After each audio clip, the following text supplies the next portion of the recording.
Ári, sigur á móti Stjörnunni, hvernig líður með þetta? Bara vel sko.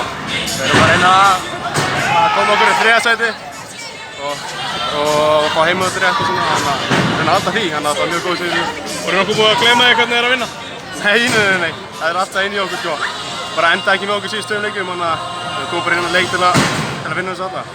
Þú spilar alveg stóran hluta seinni hálfleiks með 4 villur. Erfitt? Já, ég er náttúrulega að reyna að fæta hérna stóra gæðin hjá þeim í byrjun seinni.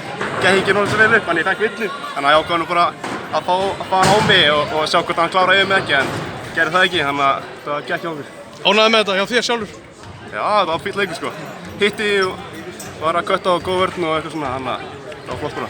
Bara að dekka líka svona upp fyrir sig á stundum.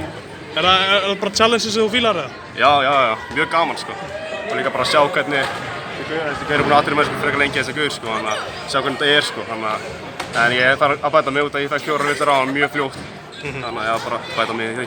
Bara sigurinn auðvitað kærkominn, hvernig svona metur stöðuna hjá okkur núna? Þú veist, er alltaf þess að 3. sæti, bara vinna síðustu 2 leikina? Já, bara vinna síðustu 2 og vona Keflavík tapa einum af þeim. Þá erum við komin upp fyrir það og það var bara miklu betur heldur en 4. sko. Líður alltaf vel að spila mútið Stjörnunni? Já, mér líður mjög vel að spila mótið þeim. Ég reynir mig ekstra mikið þegar ég spila mótið þeim og ég hef sýnt það í síðustu 2 leikjum alltaf mótið þeim að ég á mjög góð reyðin báðum og það gekk bara. Þið voru þunnskipaðir í dag án breka, Daniel fyrir út í hálfleik og það, þú veist, þetta er það eitthvað hópinn bara? Já, algjörlega og líka þegar þið byrjaði að skora okkur hérna í fyrir 3 og það þurftu bara í okkur í gang og við vorum ekki með stóra menn og hjálpum okkur bara að skilur og þá gekk þetta bara upp. Við vorum með svæði og svona.